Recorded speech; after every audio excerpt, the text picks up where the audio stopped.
preview.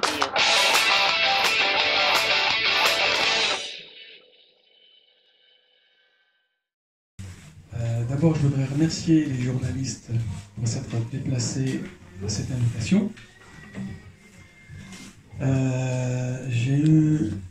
Nous avons eu les excuses de Laurent Guillaumet, c'est ça? On va lui envoyer un petit mot. Je voudrais également remercier tous les présents qui sont venus en soutien. Parmi eux, il y a évidemment les membres de Bien Vivre à Châlons 2020, mais il y a également d'autres soutiens chalonnais de Bien Vivre à Châlons, mais il y a également Julien Bayou, que je remercie pour sa présence, qui est venu de Paris pour nous soutenir. Alors, le 6 septembre dernier, nous avons lancé officiellement une dynamique par un appel citoyen sur le Chalonnais, sur une dynamique écologique, solidaire et citoyenne.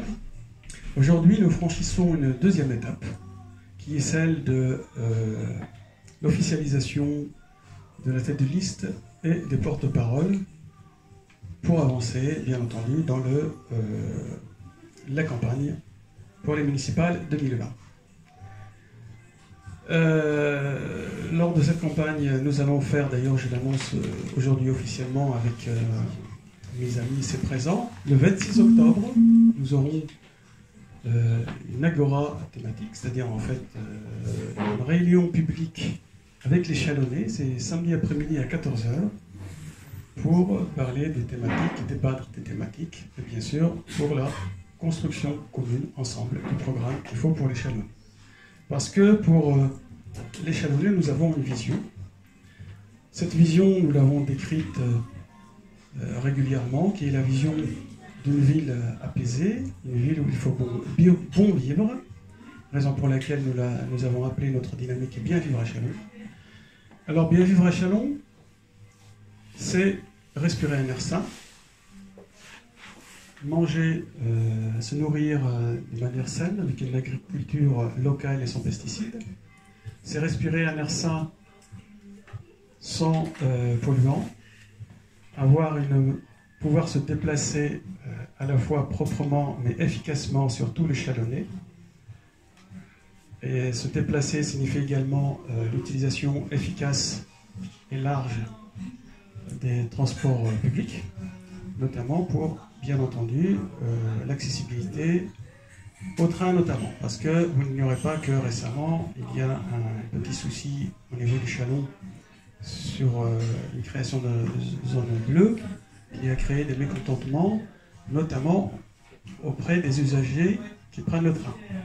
Parce qu'on peut noter un petit problème d'accessibilité à ce niveau-là, c'est que ce changement de zonage n'a pas été accompagné d'un changement de politique pour pouvoir aider les gens à prendre leur train. On nous explique qu'il y a une navette toutes les 10 minutes entre le parking de la piscine et la gare, mais en réalité, j'ai regardé les horaires. Donc cette navette ne permet pas, en tout cas pour les usagers qui prennent le train assez tôt, de se rendre au train de manière simple et efficace. Ensuite, notre vision de Bien Vivre à Châlons, c'est aussi, bien entendu, l'adaptation au dérèglement climatique. On sait tous aujourd'hui qu'il y a une urgence climatique, une urgence qui s'accompagne de plus de pluie, donc de crues, qui s'accompagne également de plus de canicules, donc d'îlots de chaleur. Par conséquent, il faut avoir une politique de diminution plutôt que de diminution des îlots de chaleur, de désimperméabilisation des sols plutôt que l'inverse. Aujourd'hui, nous avons besoin de nous adapter au climat. Nous avons besoin également d'une réhabilitation publique des bâtiments, une réhabilitation des bâtiments publics.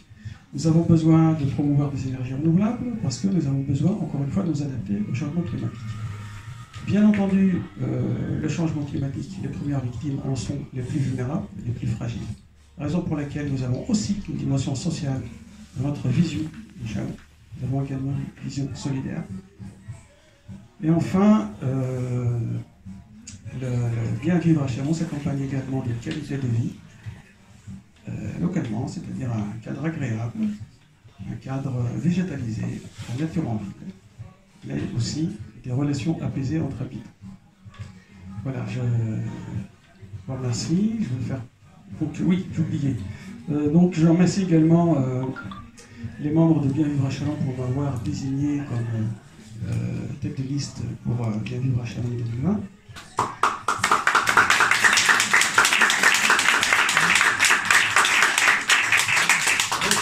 Alors, cette désignation m'honore, je les remercie encore une fois. Cette désignation m'honore, mais me responsabilise. Elle nous responsabilise tous, c'est vrai, mais elle me responsabilise. Je prends ça comme à la fois un challenge, mais également un honneur. Je les remercie. Nous avons aussi désigné, j'ai dit dans l'ordre,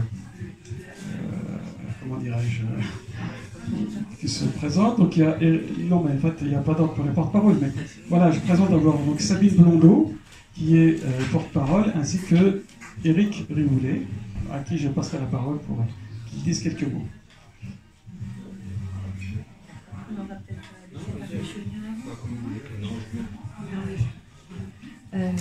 Bonjour, donc Sabine Blondeau. Moi je voulais parler principalement du politique, de la politique qui fatigue un petit peu actuellement la majorité des Français, de ce pouvoir politique qui est accaparé par des professionnels qui cumulent les mandats et qui décident pour nous en nous servant toujours un discours formaté.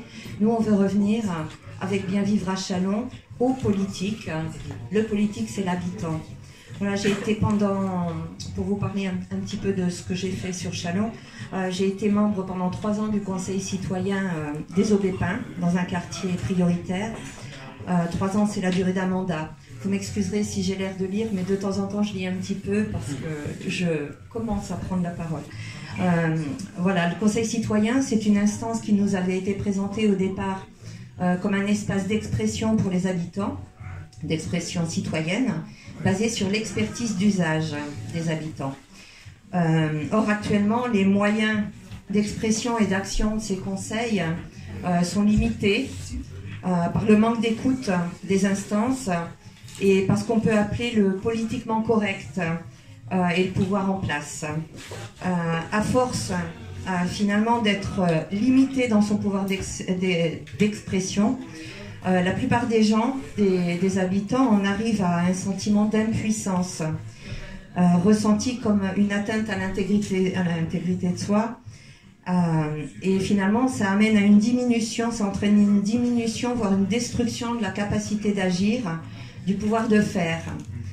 Ce que j'ai découvert en m'engageant dans diverses associations à Chalon, c'est que cette action, l'action permet de sortir de ce sentiment d'impuissance.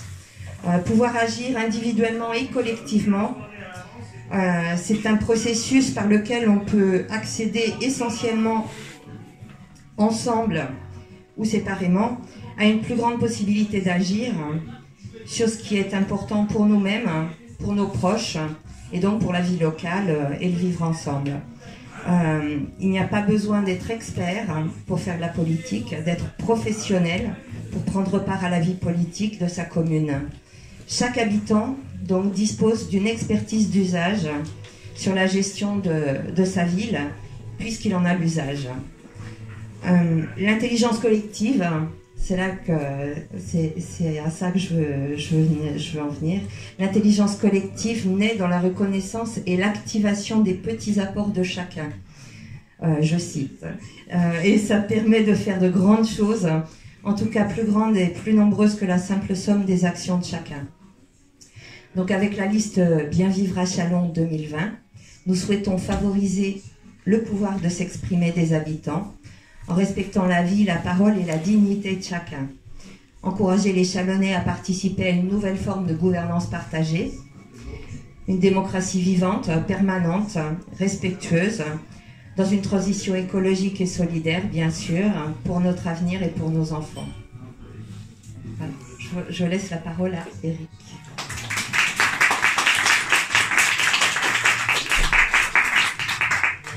Moi, je voudrais surtout vous parler d'une chose qui me tient beaucoup à cœur, c'est la solidarité. Donc, comme tout le monde le sait, la solidarité, c'est un grand mot, on met beaucoup de choses malheureusement de nos jours dedans. Et la solidarité, ça peut être la personne qui n'arrive pas à faire ses courses parce que pour X raison, maladie ou se sentant en insécurité. Ça peut être la violence conjugale. Du jour au lendemain, une personne se retrouve à la rue avec enfants et sans bagage et sans rien. Ça peut être aussi l'émigré qui est sans papier, qui a peur, qui a peur de l'expulsion. Ça peut être aussi ne serait-ce que le SDF qu'on croise tous les jours dans la rue et qui nous demande 1 euro pour essayer de survivre, ou tout bêtement l'enfant qui n'arrive pas à faire ses devoirs pour X raisons. Donc, comme vous voyez, la solidarité est multiple, mais les cas sont uniques. Donc, nous, ce qu'on voudrait, c'est que la liste Bien Vivre à Châlons 2020, c'est de s'appuyer sur les organisations qui s'occupent déjà de ça. Donc, il y en a beaucoup sur Châlons, des associations qui s'occupent de l'illettrisme ou des migrants, tout ça. Et nous avons lancé, je pense que nous avons lancé, ou j'ai déjà lancé, je ne sais plus, une plateforme participative. Hein, donc, je suis un petit peu d'avance, pour que les gens puissent mettre leurs idées.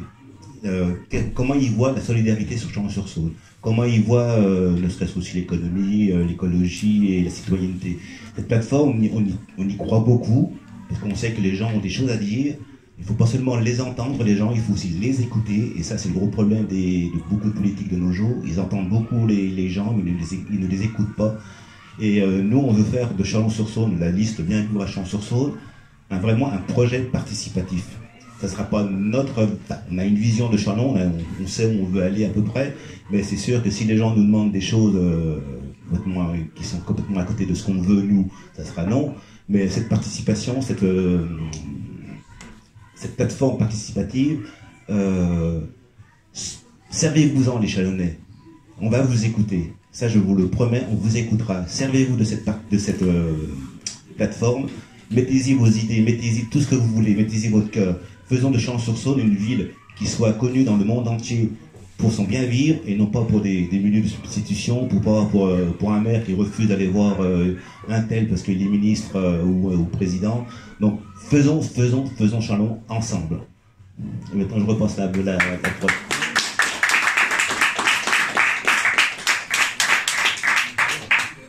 Je vais passer la parole à Julien. Ben, merci beaucoup. Alors moi je suis Julien Bayou, je suis porte-parole, enfin en tout cas je suis là en tant que porte-parole national d'Europe Écologie Les Verts pour apporter le plein soutien des écologistes à cette liste, à Bien Vivre à Châlons, à Morad, à Sabine, à Eric, à tous les autres. Après le succès des européennes, autour de Yannick Jadot, on a réalisé plus de 3 millions de voix, donc c'est vraiment un moment historique. Qui est dû, je crois, au fait que le dérèglement climatique est de plus en plus visible et le fait que la population attend des actes. Le prochain enjeu, celui où on a, je reprends ton mot Sabine, le pouvoir d'agir, c'est l'échelon local. Il y a une vieille antienne chez les écolos qui dit des solutions locales pour un désordre global. Et là, on y est. Il y a une triple crise climatique, évidemment, environnementale, sociale et démocratique. Et la transition peut apporter des solutions à ces trois crises. Et c'est au niveau local vraiment qu'on peut ancrer ces solutions. Et donc nous, au sein d'Europe Écologie Les Verts, bien sûr les médias parlent beaucoup des grandes villes, Grenoble et d'autres, mais on pense que c'est via les villes moyennes vraiment qu'on peut ancrer l'écologie dans les territoires et démontrer que ces solutions, elles sont bénéfiques à l'ensemble de la population. C'est ce que démontre bien sûr Eric Piolle à Grenoble, mais aussi Damien Carême à Grande-Synthe, avec des solutions très concrètes. Quand on fait de l'agriculture biologique, eh bien, en fait, on crée de l'emploi local bien sûr pour les agriculteurs, on leur crée un débouché qui leur permet d'être moins dépendants des banques. Ça réduit bien sûr l'utilisation de pesticides.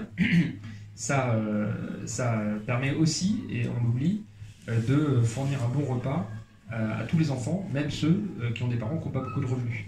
La rénovation thermique, pareil, c'est gagnant, gagnant, gagnant. Ça crée de l'emploi local. Ça peut offrir un 13e mois, finalement, en baissant les factures des ménages. Et puis ça réduit très concrètement les émissions de gaz à effet de serre et même les particules fines qui sont responsables de maladies cardiovasculaires et autres. On pourrait multiplier les exemples. Il y a plus d'emplois dans le renouvelable. Enfin bon, voilà, je ne vais pas développer, mais ce sont des solutions concrètes et je vous fais confiance pour, comme tu disais, faire appel à l'intelligence collective des habitantes et des habitants pour trouver les solutions qui sont adaptées à Châlons. Et donc pour nous, c'est vraiment important de soutenir cette dynamique. Et puis je voudrais quand même insister 2 mots de fierté.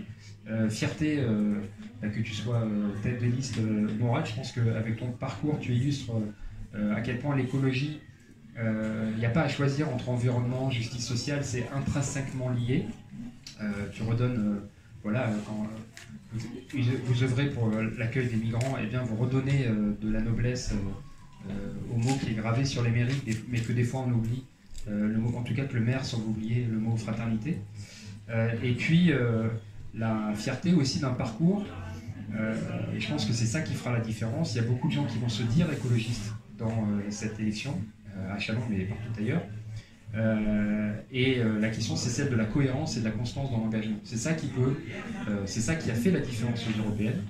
Et c'est ça, je pense, qui peut faire la différence dans les prochaines municipales. Et l'autre motif de fierté, c'est ce que tu disais, Sabine, c'est le pouvoir d'agir, le pouvoir se réapproprier le pouvoir de faire. Je pense que c'est un mot extrêmement important. On va aux élections, non pas pour conquérir le pouvoir pour ça, mais pour l'exercer et même pour le rendre, finalement, aux citoyennes et citoyens. Et l'écologie, c'est ça, c'est rendre le pouvoir de faire et d'avoir prise sur le cours des choses. Et pour ça, c'est merveilleux de voir cette liste qui, justement, faite d'écologistes et de citoyennes et de citoyens qui s'emparent des leviers pour les activer. C'est super. Bravo.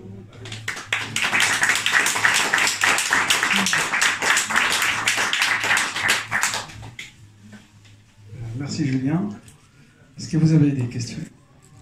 Oui, vous avez parlé de dérèglement climatique, qui est une priorité effectivement. Tout le monde va mettre en avant. Monsieur Bayou s'est rencontré dans d'autres lieux. On a des amis communs. Est-ce que vous n'avez pas oublié le dérèglement de la gauche dans votre propos? La question t'est adressée, puisque tu dois avoir salué, donc je vais refiler. Non, je veux dire, est-ce qu'il n'y a pas derrière aussi votre bataille électorale, devant votre position électorale, depuis le mois de juin, une bataille de leadership à gauche? Soyons clairs, Mourad est élu depuis 6 ans, avec M. Sirugue, qui était ministre un ministre de M. Hollande.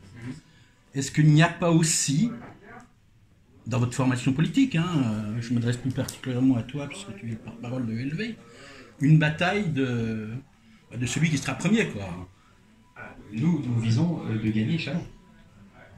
Donc, bien sûr qu'il s'agit de l'emporter, et donc d'être premier au premier tour et premier au second tour. Mais la question n'est pas un leadership d'étiquette.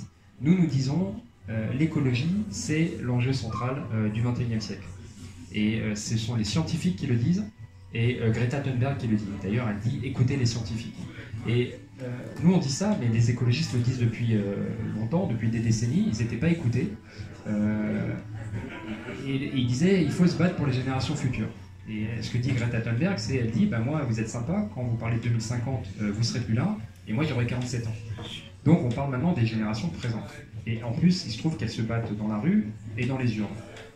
Donc c'est ça, nous on dit l'écologie. Et on ne dit pas leadership de ELV, on dit leadership de l'écologie. Et donc autour de ça, du moment qu'il y a un projet qui est partagé, qui peut fixer un cadre, et dans lequel les citoyennes et les citoyens peuvent s'emparer pour justement, comme je disais, adapter des solutions locales, mais nous on ne fait pas de cases.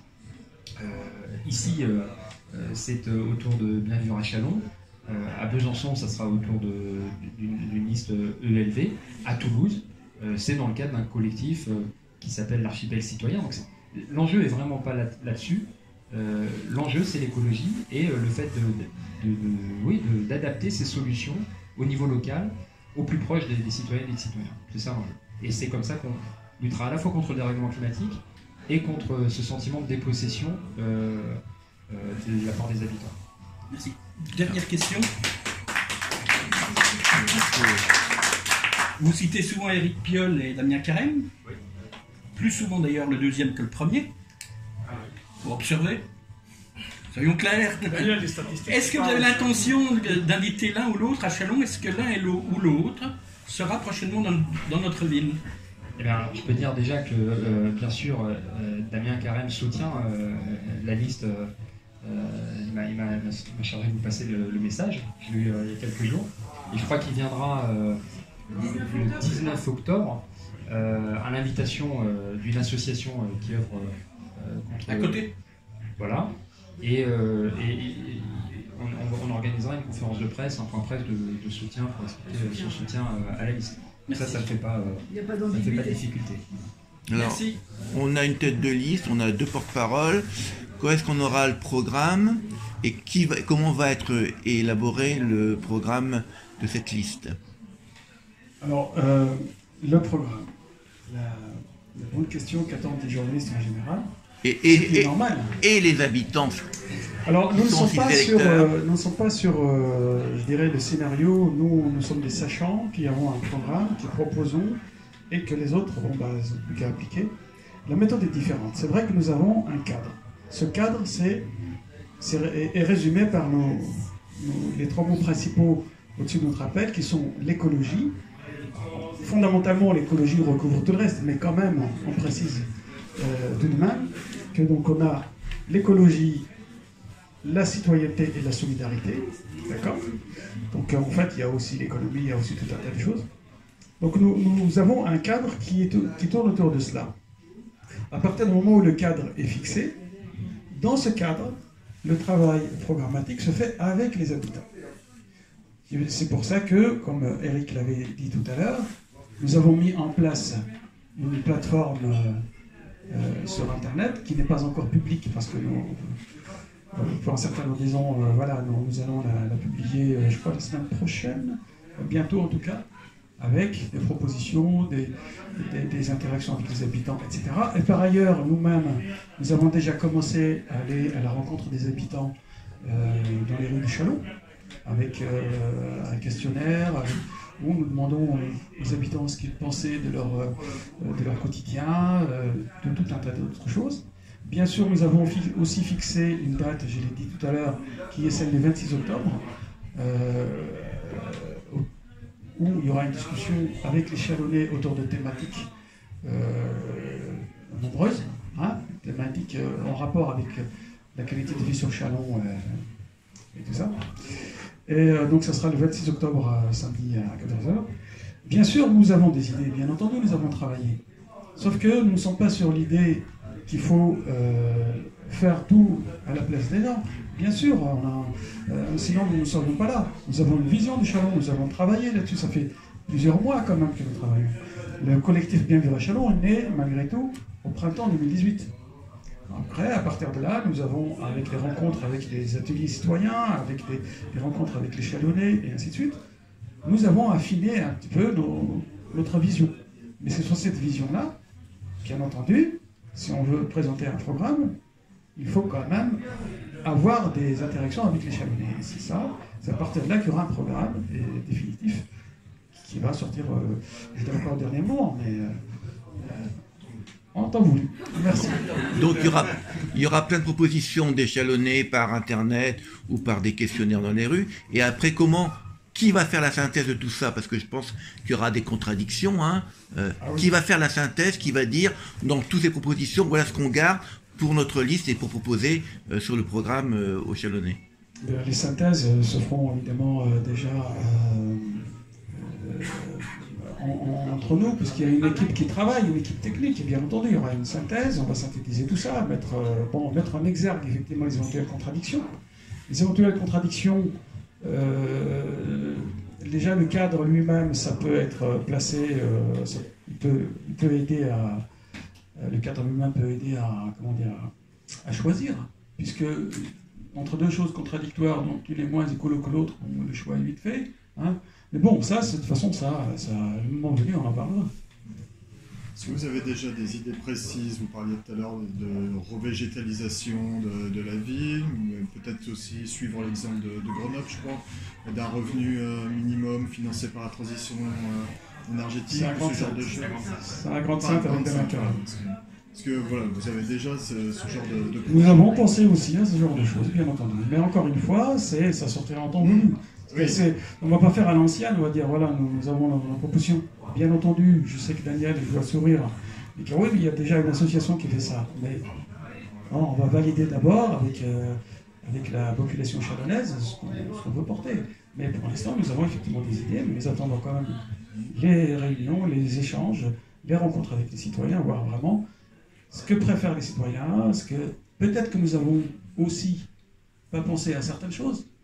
Peut-être que nous avons pensé à certaines choses qui ne conviendront pas. Mais tout ça viendra en temps voulu. Et le temps voulu, c'est quand?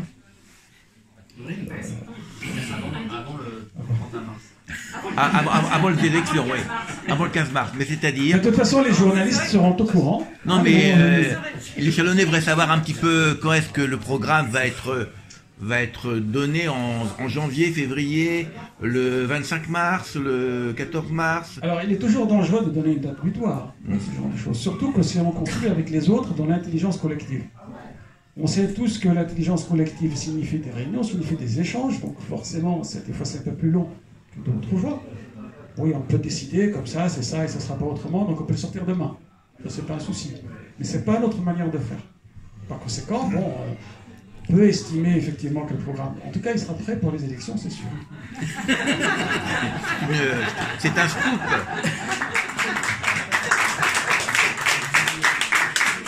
Une petite question à Mourad, plus personnellement. Je m'en excuserai auprès de ses camarades, ses amis.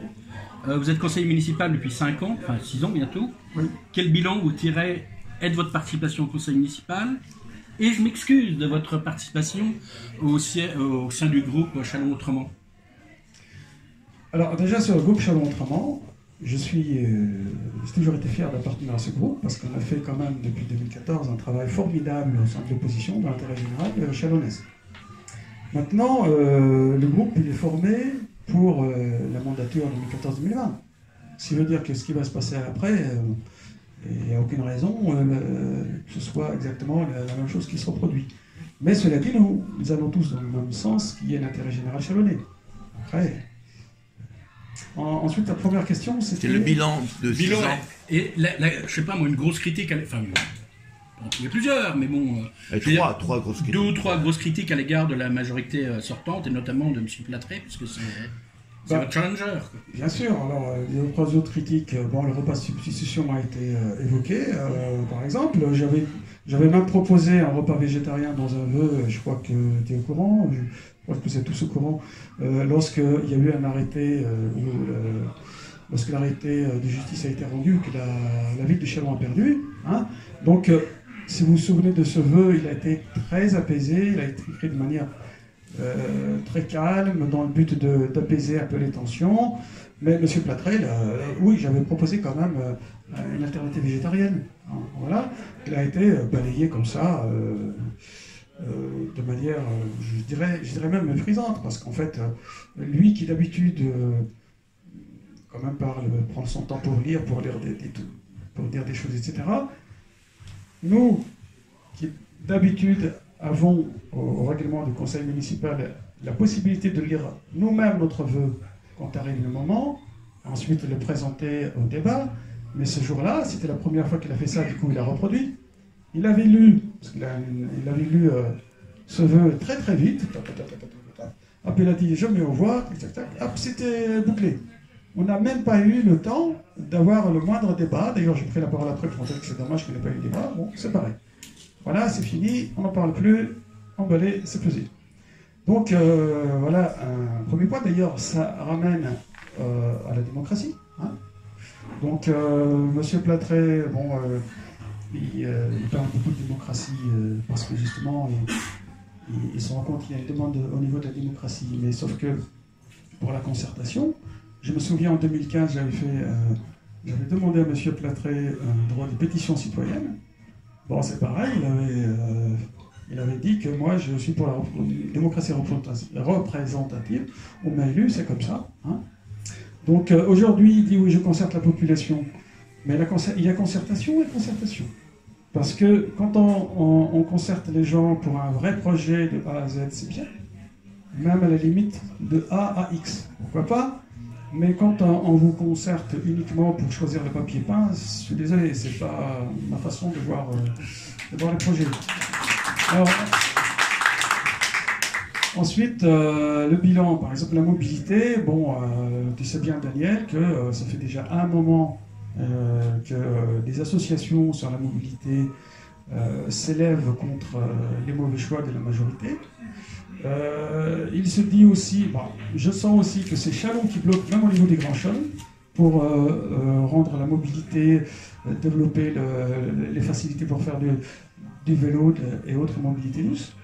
On s'aperçoit aussi que à la rue de la Citadelle, par exemple, on aurait pu faire un double sens cycliste, mais c'est pas du tout ce qui s'est passé. Ou au contraire, il y avait des travaux avec des prétextes que j'apprécie pas particulièrement, qui sont à mon avis pas sérieux, de mettre des stationnements à gauche et à droite, mais pas de double sens cycliste. Enfin bon, toutes ces choses-là, les journalistes sont au courant, puisque Fred Guiraud en a beaucoup parlé.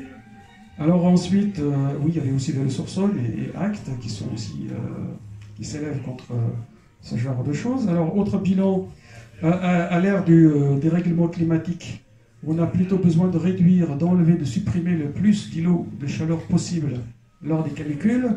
Nous, on a un projet Place de Gaulle, qui est centre commercial de Gaulle. Plutôt que de faire des plantations, là, on veut nous construire une place. J'ai dit d'ailleurs un jour à M. Platré que c'était climaticide. J'ai pris une volée de bois vert, mais j'ai l'habitude. Là aussi, je note aussi que dans un projet Place du Châtelet, que dans le projet, il y avait des arbres à planter, sauf que il a été décidé que finalement, on va enlever l'idée d'arbres à planter, on va la remplacer par des arbres en pot. Alors honnêtement, à l'heure des règlements climatiques, les arbres en pot, premièrement, il faudra les arroser tout le temps. Alors qu'un arbre jeune, planté une fois qu'il a ses racines, n'a plus besoin qu'on l'arrose, surtout à proximité de la Saône. Ensuite, quelle capacité d'absorption de gaz à effet de serre ont les petits arbres en pot par rapport à des arbres plantés? Quelle capacité d'absorption de pollution? Donc on peut s'interroger sur toutes ces questions. Les travaux des messageries, bon, c'est bien aussi d'essayer de rénover la ville, de faire ce genre de choses, mais encore faut-il avoir quand même en ligne de mire que nous ne sommes plus dans une époque il y a 50 ans.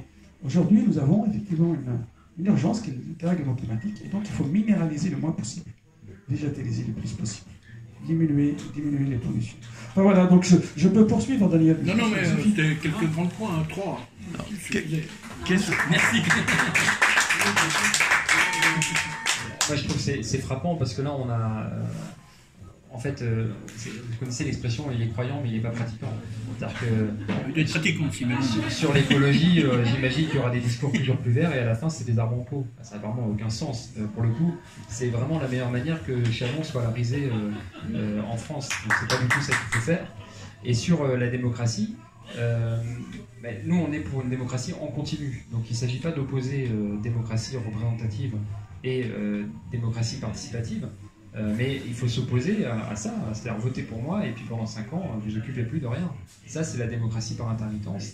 Et c'est ce qui fait tant de mal justement au sentiment qu'ont les gens de pouvoir avoir vraiment pris sur le cours des choses. Et donc c'est ça, si c'est à la fin pour choisir la couleur parmi les 3 qui sont proposés, ça n'est pas de la démocratie participative, ça n'est que de l'habillage.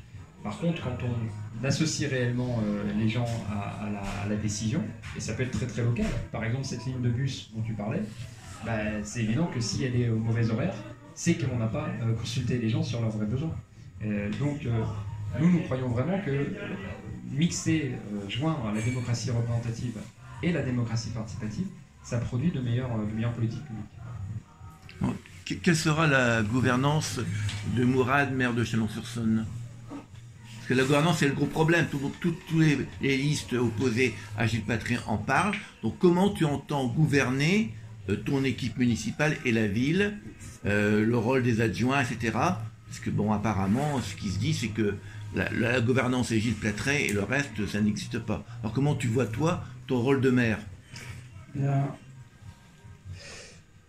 Je pense que là, nous portons un projet collectif qui est un projet notamment démocratique. Et Sabine en a parlé longuement. C'est ça que nous voulons mettre en place pour la gouvernance. C'est-à-dire qu'il faut que chacune et chacun soit partie prenante de cette gouvernance, notamment le citoyen chalonnais lui-même. C'est ça, en fait, c'est le citoyen chalonnais qui va gouverner la ville. Bien sûr, on peut dire c'est populiste de dire ça, c'est ceci, c'est cela. Mais peut-être que je suis un peu provocateur, mais l'idée est effectivement, avec des décisions prises ensemble, parce qu'effectivement, bon, on dit ici ou là que Platré gouverne tout seul, c'est l'effet qu'on voit, mais moi je ne suis pas dans les réunions de la majorité, donc je ne peux pas vous dire c'est vrai ou c'est pas vrai. Hein. En revanche, c'est l'effet que ça donne. Mais nous, en tout cas, depuis le début, on a travaillé de manière intelligente et collective. La réalité juridique, les règles des élections nous imposent effectivement un maire, un second de liste et ainsi de suite. Donc nous allons nous conformer à ça. Il y a d'autres réalités politiques qui nous poussent à ça. Mais la gouvernance, elle sera bien partagée, aussi bien entre les colistiers qu'avec la population, et notamment avec la population. Au niveau de la liste, vous en êtes tous et vous cherchez encore des personnes? J'ai envie de te répondre effectivement la même chose en temps voulu, parce que pour l'instant, vous voyez que nous sommes assez nombreux, donc nous n'avons pas de problème pour compléter la liste. Mais pour le moment, ce n'est pas la question.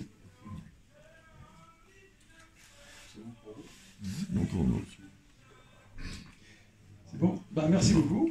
Merci à tous.